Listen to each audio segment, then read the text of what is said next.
बिस्मिल्लाहिर्रहमानिर्रहीम। Dear students, अस्सलाम वालेकुम। आज का जो हमारा टॉपिक है 9th केमिस्ट्री के प्रैक्टिकल्स का है, जिसमें हम आज एक्सपेरिमेंट नंबर 8.3 परफॉर्म करेंगे। प्रैक्टिकल का टाइटल क्या है जी? Demonstrate that some processes absorb energy. कुछ प्रोसेस ऐसे हैं जिनमें हीट एब्जॉर्ब होती है। किस तरह? कापी का बनाने का तरीका एज़ यूजुअल रोज़ाना की तरह जैसे हम बताते हैं। ये जो मैंने यहाँ पे लिखा है इस वक्त, ये वाली साइड जो है ये ब्लैंक वाले को रिप्रेजेंट कर रही है। जो मैंने इधर लिखा है ये इस लाइंस वाली साइड को रिप्रेजेंट कर। बहुत सारे बच्चों का मसला होता है कापी बनानी नहीं आती। इस ना बनाने के उसकी वजह से बच्चे जाकर बाज़ार से बनी बनाई कापी लेते हैं, जो कि गलत है। आप क्यों बाज़ार से कापी ख़रीदें? अल्लाह ताला ने जब आपको सलाहियत दी है बेटे, थोड़ी सी सेंस इस्तेमाल करें, बनाने का तरीका सीख लें, खुद बनाएं। कापियाँ आपको गवर्नमेंट ऑफ पंजाब ने फ्री प्रोवाइड की हैं। आप थोड़ी सी स्किल लें, कापी बनाने का तरीका सीखें, खुद बनाएं, परफॉर्म करें। आए स्कूल में हम आपको परफॉर्म करवा रहे हैं, आप बाकायदा प्रैक्टिकल परफॉर्म करें। एक स्किल है आपके अंदर होनी चाहिए।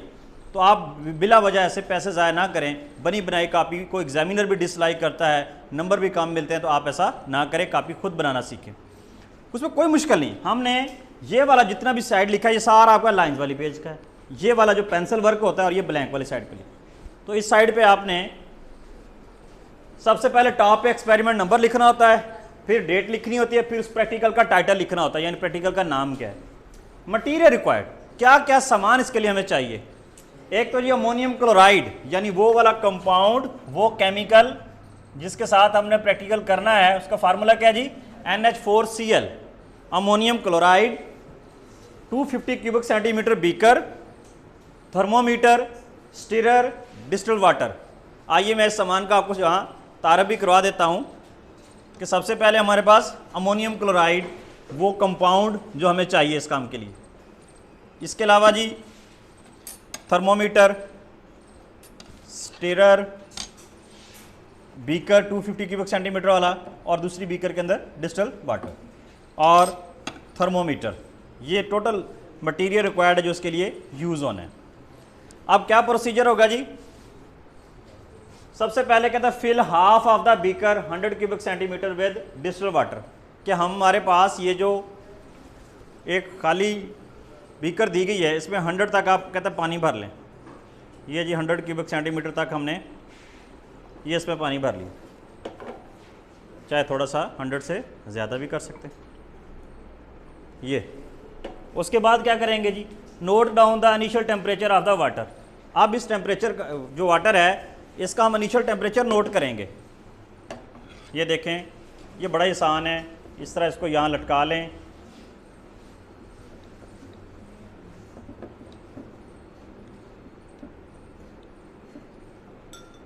इसको थोड़ा सा अबव कर लें,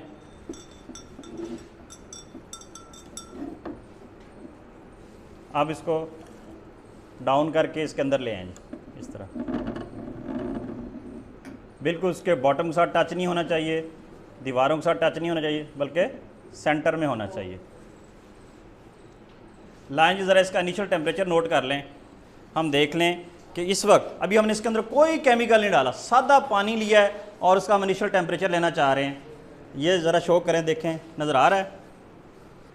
ये तो 31 लग रहा है, या 30 है, राउंड अबाउट 30 डिग्री सेंटीग्रेड है। ठीक है जी। इस वक्त जो भी रूम का टेम्परेचर है उसके मुताबिक वाटर का टेम्परेचर उसी को शो कर रहा है। तो ये आप यहाँ पर इनिशियल टेम्परेचर यहाँ लिख दें 30 डिग्री सेंटीग्रेड। ये पहली रीडिंग है हमारी। अब उसके बाद क्या करना है? देखिए जी, पहला काम क्या था? Fill half of the beaker, यानी 100 क्यूबिक सेंटीमीटर वाली बीकर को हमने डिस्टिल वाटर से फिल कर लिया। Note down the initial temperature T1। पहले टेम्परेचर को हमने T1 का नाम दे दिया। इनिशियल कहते हैं शुरू वाला, इब्तदाई, आगाज़ वाला। उसके बाद कहता है add about 5 gram ammonium chloride and stir the solution with glass rod. अब क्या करेंगे जी? हम इसी पानी को जिसका हमने इनिशियल टेम्परेचर नोट किया है यहाँ लेंगे। इसके अंदर राउंड अबाउट 5 ग्राम, मैंने इस बॉटल से निकाल के पहले बाहर रख लिया है, तो ये 5 ग्राम हमारे पास अमोनियम क्लोराइड है। ये हम इस बीकर में डालेंगे और इसको हिलाएंगे, स्टिर करेंगे, यानी इसके अंदर मिक्स करेंगे।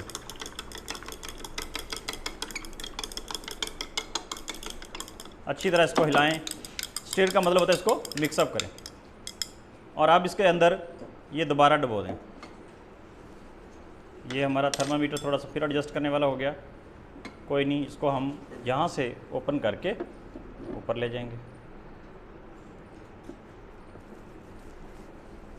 जैसे ही हमने उसके अंदर उसको डुबोया, आप देखिए उसका टेम्परेचर नोट करें जी।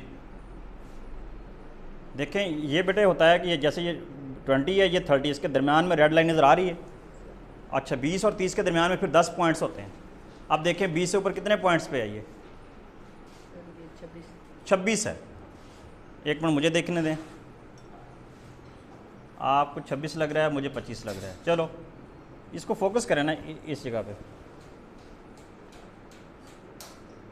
चले जी, अब जब हमने कहते था temperature of the solution will decrease slowly, जैसे ही हमने अमोनियम क्लोराइड इसमें डाला, इसका टेम्परेचर डाउन हो गया। टेम्परेचर क्या हो गया? और वो चीज़ हमने बकायदा नोट की है, किससे? थर्मोमीटर से। Note down the temperature when it stop decreasing. अब थोड़ी देर उसको इंतजार करें, देखिए कितना डिक्रीज होता है। मैं इसको दोबारा एक बार देख लेता हूँ। तो ये अब 24 पे आ गया जी। तो लेट्स सपोज हम कहते हैं जी 24 आ गया जी फाइनल टेम्परेचर इसका। अब देखें दोबारा, नोट डाउन द टेम्परेचर, उस वक्त टेम्परेचर नोट करें जब क्या हो? डिक्रीज होना बंद हो जाए, यानी उसको T2 हम कह देंगे final. Repeat the experiment twice, इस एक्सपेरिमेंट को 2 दफ़ा रिपीट करें। काम हमारा हो चुका है। दोबारा देखें, बड़ा ही आसान, सबसे आसान तरीन जो प्रैक्टिकल है आपकी बुक का वो यही है कि आप एक बीकर लें, उसके अंदर सादा पानी डाल, उसका टेम्परेचर नोट कर लें, उसके बाद अमोनियम क्लोराइड लें, उसके अंदर हल करें, फिर दोबारा उसका टेम्परेचर लें, वो डिक्रीज़ हो जाता है, यानी सोल्यूशन ठंडा हो जाता है, वो टेम्परेचर नोट कर लें। अब हमने पहले नोट किया इनिशियल 30 था, बाद में डिक्रीज़ होने के बाद नोट किया, यानी अमोनियम क्लोराइड हल करने के बाद वो 24 हो गया। बस यही 2 काम करने और उसका डिफरेंस निकाल लेंगे। अब यहाँ अगर इसको देखें वही है, फिल हाफ द बीकर, उसके बाद note down the initial temperature, add the ammonium chloride, temperature will decrease, note down the final temperature, और उसको। अब आ जाए जी साइड पे, कि आपका जो एक्सपेरिमेंट वाली साइड है, जो आपकी ब्लैंक साइड है, ठीक है, इस पर क्या करना जी? मज़ीद भी टेम्परेचर ऐसा ऐसा डिक्रीज़ हो रहा है, लेकिन हमने एक नोट कर लिया। अब ये वाला वो पेज जो आपकी कॉपी का ब्लैंक पेज है, उसके ऊपर आप दोबारा एक्सपेरिमेंट नंबर लिखेंगे, दोबारा डेट लिखेंगे, प्रैक्टिकल का टाइटल लिखेंगे, और इस तरह डायग्राम बनाएंगे। डायग्राम देखिए बनानी आसान है, जिस तरह आप ये सेट देख रहे हैं उसी तरह आपको डायग्राम नजर आ रहा है। अब सिर्फ आपने इनके नाम लिख देने साथ साथ। क्या क्या लिखेंगे जी? सबसे पहले ये क्या चीज़ है जी? थर्मोमीटर है जी, थर्मोमीटर, उसका नाम लिख दें। ये क्या चीज़ है जी? ये स्टीरर जो हमने, चलो मैं आपको यूं रख के दिखा देता हूँ जी, ये स्टीरर हो गया जी। अच्छा जी, ये क्या है? इसके अंदर वाटर है जी। और ये क्या चीज़ है जी? आयरन स्टैंड, इसका भी निशान लगा दें, चलो इस साइड पे, आयरन स्टैंड। अब ऑब्जर्वेशन जो मेन चीज़ है, ऑब्जर्वेशन में इस तरह का आप टेबल बनाएंगे, नंबर ऑफ ऑब्जर्वेशन, यानी आपने कितनी मरतबा इस प्रैक्टिकल को किया, 1 दफ़ा किया, 2 दफ़ा किया, 3, जैसे 1 दफ़ा कर लिया, फिर ये पानी चेंज कर देंगे और ताज़ा पानी लेंगे, उसका इनिशियल टेम्परेचर लेंगे, फिर उसमें अमोनियम क्लोराइड डालेंगे, दूसरी मरतबा करके देखेंगे, फिर तीसरी मरतबा करके देखेंगे। तो इनिशियल टेम्परेचर कितना आ गया? 30, फाइनल टेम्परेचर कितना आ गया जी? 24। अब डिक्रीज इन टेम्परेचर, कहते हैं कितना टेम्परेचर डिक्रीज हुआ। अब हम इसका डिफरेंस निकाल लेंगे, T2 में से T1 को माइनस कर दें, यानी 24 में से आप 30 को जब माइनस करते हैं तो ये आपके पास कितना आ गया जी? -6 डिग्री सेंटीग्रेड। कितना आ गया? -6। अब इससे पता चला कि कितना टेम्परेचर डाउन हुआ? 6 डिग्री सेंटीग्रेड क्या हुआ? टेम्परेचर कम हो गया। इसी तरह जब दूसरी वैल्यू लेते हैं, सपोज हम कहते हैं कि जी दूसरे नंबर पे जब हम चेक करते हैं ये 30 आ गया, पॉसिबल है कि ये 25 आ जाए, फिर इसको नोट माइनस करें, 25 - 30 तो कितना आ गया जी? 5। तो ये माइनस, यहाँ माइनस ये शो कर रहा है कि इसमें इतनी कमी आएगी, टेम्परेचर में कितनी डिक्रीज़ कितना हुआ है। माइनस का मतलब डिक्रीज़ होता है ना। इसी तरह आप तीसरी कोई वैल्यू ले लें अपनी तरफ से, 30 डिग्री, इसको जो है आप चाहे 26 कर दें, तो 26 - 30 = -4 डिग्री। ओवरऑल तीनों वैल्यू से हमें पता चला कि जब ये डेजोलेशन होती है, जब हम कोई कंपाउंड इसके अंदर हल करते हैं, तो उसको हल होने के लिए उसको एनर्जी चाहिए होती है।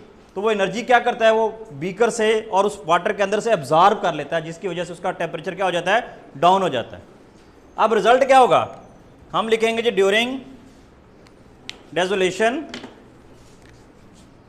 ड्यूरिंग डेजोलेशन यानी जब हमने उसके अंदर वो अमोनियम क्लोराइड को हल किया, क्या हुआ, हीट इज एब्जॉर्ब्ड, हीट क्या हुई, सो प्रोसेस कौन सा है, so it is endothermic process, endothermic process.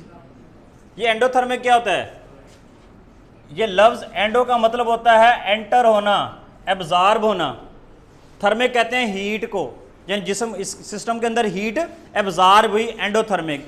इसी तरह इसके अगेंस्ट होता है एक्सोथर्मिक, उसका मतलब होता है आउट होना, एग्जिट होना यानी निकलना। एक्सोथर्मिक ऐसा सिस्टम जिससे हीट निकले, एंडोथर्मिक जिसमें हीट एब्जॉर्ब हो। इसमें चूंकि हीट एब्जॉर्ब हुई है इसलिए हम ये कहेंगे ये कौन सा प्रोसेस है, एंडोथर्मिक। किसी का सवाल कोई आज के इस प्रैक्टिकल से रिलेटेड किसी बच्चे का कोई सवाल बेटे प्लीज़ सवाल पूछा करें। जी साहब बेटे। सर जी जब ये जैसे आपने बोला कि अगर हम इसको फिर से एक्सपेरिमेंट करेंगे तो सर ये बीकर तो पहले से गर्म होगा जिसके से टेम्परेचर थोड़ा सा वो चेंज नहीं आएगा? नहीं, हम और बीकर ले लेंगे, इस सिस्टम को हटा देंगे, हमारे पास एक और बीकर मौजूद है, उसका इनिशियल टेम्परेचर ले लें, उसके अंदर अमोनियम क्लोराइड आप ऐड कर लें, ठीक है, आप चेंज कर सकते हैं। जी जी बेटे। इसका इनिशियल टेम्परेचर है वो कुछ और भी आ सकता है 30 के अलावा? हाँ देखें, अब हम गर्मियों में कर रहे हैं तो ये 30 आ रहा है, अगर आप सर्दियों में करेंगे तो हो सकता है इनिशियल टेम्परेचर आपका 20 हो सकता है जिस दिन बहुत ज़्यादा सर्दी है जैसे धुंध होती है 15 डिग्री सेंटीग्रेड हो, तो जब आप उसको अंदर वो कंपाउंड डालेंगे वो मज़ीद कम हो जाएगा, ऐसा हो सकता है, इनिशियल टेम्परेचर आपका वेरी कर सकता है। जी any other question from any student? बेटे आप जो नए स्टूडेंट आए हैं जो प्रैक्टिकल करने के लिए स्पेशली आए हैं, आपका कोई सवाल? No any? समझ ही नहीं आया? समझ आ गया, सवाल नहीं है, इट्स ओके जी, बैठे तशरीफ रखें। इट मीन्स कोई क्वेश्चन नहीं है, मैं पूछ लूँ फिर? चलें जी मुझे बताएं फिर एंडोथर्मिक प्रोसेस क्या होता है जी? अभी अभी मैंने बताया है एंडोथर्मिक। जी सैफ। जिसमें ना हीट इंटर होती है, जिसमें हीट एब्जॉर्ब हो, very good. What is exothermic process? Sir जिसमें हीट रिलीज हो।